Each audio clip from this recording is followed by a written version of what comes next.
है supreme court के verdict को दरकिनार करके आप आखिर साबित क्या करना चाहते हो? ये ब्रिटिश आयोग है या लोक सेवा आयोग? नहीं, बरगलाने का प्रयास कर रहे हैं, मीठी मीठी गोलियां देकर लॉलीपॉप देने का प्रयास कर रहे हैं कि हम लोग धरना खत्म कर दें, जो कि बिल्कुल नहीं। ठीक है, पीसीएस जेईई आयोग के अंदर से कॉपियां बदल दी गई, इससे कुछ से कृत्य क्या हो सकता है कि भाई परीक्षा देने के बाद बच्चों की कॉपियां बदल दी जा रही हैं। नमस्कार साथियों, हम प्रयागराज में मौजूद हैं और आप देख सकते हैं, पीछे आप दिखा सकते हैं कि कल से ही छात्र यहाँ आंदोलित हैं। सोमवार को सुबह उनको मारपीट कर भगाया भी जा रहा था, लेकिन वो वहां से नहीं हटे। आज मंगलवार को भी सभी छात्र डटे हुए हैं। सभी छात्र यूपीपीएससी परीक्षा में आरओ परीक्षा को लेकर नॉर्मलाइजेशन न किया जाए, उसके लिए आंदोलित हैं। और हमारे साथ एक भाई साहब मौजूद हैं, उनसे पूरी जानकारी लेते हैं कि किन मुद्दों को लेकर वो लोग बैठे हुए हैं यहाँ पे। किन मुद्दों को लेकर आप लोग? सबसे पहले तो मैं आपके इस चैनल का धन्यवाद देना चाहता हूं, जो हमारी आवाज को विभिन्न माध्यमों तक पहुंचाने का काम कर रहा है। हमारी आयोग से मांग है कि हमारी परीक्षा जैसे कि पूर्ववत एक शिफ्ट में हुआ करती थी, वैसे ही एक शिफ्ट में हो। मार्च में ये पेपर कंडक्ट होना था, लेकिन आयोग ने अपनी नाकामियों के चलते, पेपर लीक होने के चलते, तमाम समस्याओं की वजह से ये पेपर कैंसिल करा। हमने कहा ठीक है, आप हमारा पेपर कराइए, बाद में कराइए, स्वच्छतापूर्ण कराइए। लेकिन इन्होंने दिसंबर में, जब 1 महीने से कम का भी समय बचा था, तब हमको इन्होंने आश्चर्यचकित किया कि हम 2 शिफ्ट में पेपर कराएंगे। 2 शिफ्ट में पेपर होने की सबसे बड़ी समस्या है कि उसमें नॉर्मलाइजेशन कैसे करेंगे। ये कोई मैथ का पेपर, IIT जेईई और SSC का पेपर नहीं है जिसमें आप नॉर्मलाइजेशन मैथ के क्वेश्चंस पे कर सकते हैं। यहाँ प्रॉब्लम ये है कि आप इतिहास के क्वेश्चन में नॉर्मलाइजेशन कैसे करेंगे। एक शिफ्ट में 7 तारीख को क्वेश्चन आता है कि चंदेरी का युद्ध कब हुआ, और दूसरे में आता है कि बौद्ध धर्म के संस्थापक कौन थे। ऐसी दशा में आप कैसे डिसाइड करेंगे बौद्ध धर्म वाला क्वेश्चन टफ था या चंदेरी का युद्ध टफ था? ये कोई मैथ का क्वेश्चन नहीं है, पहली बात।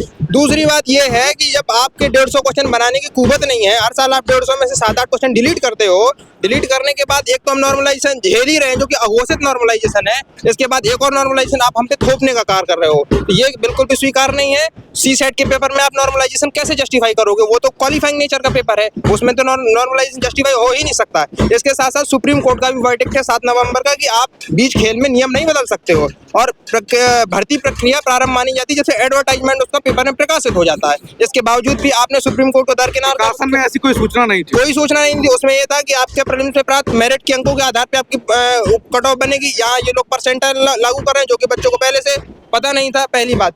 और इस बात को जो है, इतने बड़े मास प्रोटेस्ट को, इतनी बड़ी आवाज को आप दरकिनार करके, और जो है सुप्रीम कोर्ट के वर्डिक्ट को दरकिनार करके आप आखिर साबित क्या करना चाहते हो? ये ब्रिटिश आयोग है या लोक सेवा आयोग है? ये ब्रिटिश तानाशाही नीतियों पे नहीं चलेगा। आपको बच्चों की मांग सुननी होगी और हम एक शिफ्ट का नोटिस लेकर ही उठेंगे। कल से आप लोग प्रोटेस्ट कर रहे हैं, कल अभी DM साहब आए थे, क्या आश्वासन मिला? DM साहब कुछ नहीं, बरगलाने का प्रयास कर रहे हैं, मीठी मीठी गोलियां देकर लॉलीपॉप देने का प्रयास कर रहे हैं कि हम लोग धरना खत्म कर दें, जो कि बिल्कुल नहीं करेंगे। 21 अक्टूबर को भी हमने धरना दिया था, आयोग को 3 दिन का समय दिया था। 21 अक्टूबर से लेकर 5 नवंबर तक का आयोग ने समय लिया। उन्होंने आश्वासन दिया था कि हम आपके हित की बात करेंगे, लेकिन उन्होंने हमारे हित की बात बिल्कुल नहीं की। अहित की बात करके इन्होंने 41 जिलों को सेंटर बनाते हुए 2 शिफ्ट में परीक्षा की घोषणा करी। अरे भाई, आपके प्रदेश में 75 जिले हैं, क्या अन्य जिले परीक्षा के काबिल नहीं है? यदि नहीं है, उसमें ऐसे संस्थान नहीं है, शिक्षा व्यवस्था की कमी है, तो ये आपकी कमी है। हम छात्रों की कमी नहीं है।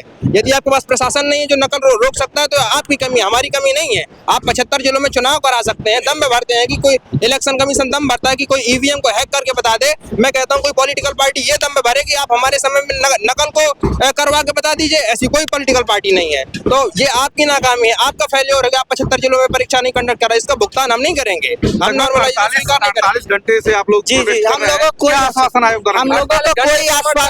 मिला है। और इसके बाद हम लोग को बुलाया जा रहा है, बैरिकेडिंग लॉक की जा रही है, हम लोगों को आने नहीं दिया जा रहा है। मान लीजिए पानी वगैरह लाने जा रहे हैं। इसके बाद ये लोगों का पेपर लीक का मुद्दा पुराना हो गया है। अब सोच रहे हैं नॉर्मलाइजेशन लेकर, बड़े लोगों का, विधायकों, नेताओं का पैसा लेकर आप लोग हटाने के लिए तरह तरह के हथकंडे अपना जी पूरे हथकंडे अपना रहे हैं। लेकिन पुलिस प्रशासन हम लोग सहयोग कर रही है, क्या किया जाए। ऊपर से आदेश जो है वही वो लोग करेंगे, ठीक है। लेकिन नॉर्मलाइजेशन के तरफ वो लोग करके नया गोरख धंधा स्टार्ट करेंगे, पेपर लीक करेंगे, पुस्तिका चेंज कर दिए। हम लोग इसे स्वीकार नहीं करेंगे जब तक हम लोगों को लिखित नहीं मिलेगा।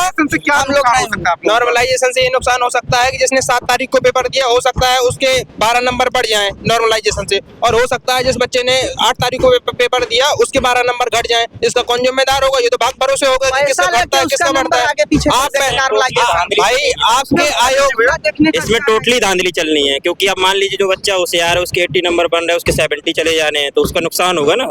इसलिए वो प्रोटेस्ट किया जा रहा है, क्योंकि नो नॉर्मलाइजेशन। अभी आप देखिएगा, PCS जेईई आयोग के अंदर से कॉपियां बदल दी गई, इससे कुछ से कृत्य क्या हो सकता है कि भाई परीक्षा देने के बाद बच्चों की कॉपियां बदल दी जा रही हैं। हम आप पे कैसे भरोसा करेंगे? आप भ्रष्टाचार नहीं करोगे, आप नॉर्मलाइजेशन की आड़ पे एलीट क्लास के लोगों का नंबर बढ़ाओगे। आप लोगों को आयोग के ऊपर भरोसा नहीं है? ना, हमको भरोसा नहीं है भाई। ये पेपर इनका एक साल से हो नहीं पा रहा है, कॉपियां बदल दी जा रही है, हम कैसे भरोसा करें? इन्होंने ऐसा किया क्या है जो हम भरोसा करें? कहाँ से बच्चे आए हुए हैं? बच्चे यहाँ पर दिल्ली है, गोरखपुर है, प्रयागराज है, कानपुर है, लखनऊ, लगभग अधिकांश जिलों से यहाँ बच्चे आए हैं, और जो नहीं आए हैं वो अभी आ रहे हैं। हमारे सभी साथियों से लगातार संपर्क स्थापित हो पा रहा है। अन्य प्रदेशों से जैसे मध्य प्रदेश और दिल्ली से भी बच्चे आए हैं और लगातार हमारा संपर्क स्थापित हो रहा है। बच्चे आएंगे भी, उत्तराखंड के भी काफी बच्चे यहाँ पे उपलब्ध हैं। ऐसी स्थिति में बच्चे रात को सड़क में सो रहे हैं, खाने की व्यवस्था नहीं है, भूखे प्यासे अगर कोई खाना पानी दे रहा है तो अंदर नहीं आने दिया जा रहा है, बैरिकेड भी लगाई जा रही है, लाइट भी काट दी जाएगी। बताइए क्या कैसे तानाशाही चलेगी? आप बताइए पहले। इतनी तानाशाही होने के बावजूद भी बच्चे डटे हुए हैं, भूखे प्यासे। हम लोग पानी लेकर आ रहे हैं, नहीं जब तक हमको एक शिफ्ट का नोटिस नहीं मिल जाता हम लोग तब तक डटे रहेंगे। हमारी सरकार से मांग है कि जल्दी से जल्दी सुने और हमारे एक शिफ्ट का नोटिस दे। हमको पूर्ववत ही परीक्षा चाहिए, इसके अलावा हम और किसी चीज को स्वीकार नहीं करने को तैयार हैं।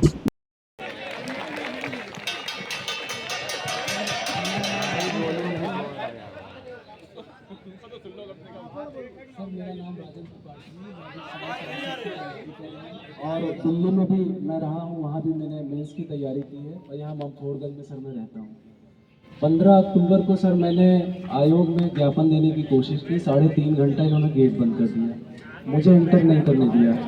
3.5 घंटे सर मैं बोलना नहीं कोई लोग आप लोग 3.5 घंटे सर मैं इस गेट से उस गेट तक। और सर आप तो जानिए आप लोग यहाँ चौकी पे सर जो है मैंने यहाँ पे जो चौकी इंचार्ज हैं उनसे बात किया, रिक्वेस्ट किया कि हम स्टूडेंट हैं, हम अपनी बात रखना चाहते हैं और एज ए गार्जियन हमारे अध्यक्ष जी तो मतलब हम स्टूडेंट हैं तो गार्जियन ही हमारे, तो हमने कहा सर कि हम अपनी बातें ज्ञापन के माध्यम से अध्यक्ष महोदय को देना चाहते हैं। तो सर उधर गेट उन्होंने बंद किया, फिर इधर फोर्स लगा दी, तो ऐसा है कि एंटर नहीं होगा। फिर आप लोग देख सकते हैं कि अभी भी प्रोटेस्ट जारी है और बच्चे कह रहे हैं 1 डे 1 एग्जाम। जब तक ये मांगे पूरी नहीं होंगी तब तक ये लोग यहाँ से हटेंगे नहीं। बने रहे हमारे चैनल RKY News 24 पर। मिलते हैं नेक्स्ट वीडियो में नई खबर के साथ, तब तक के लिए नमस्कार।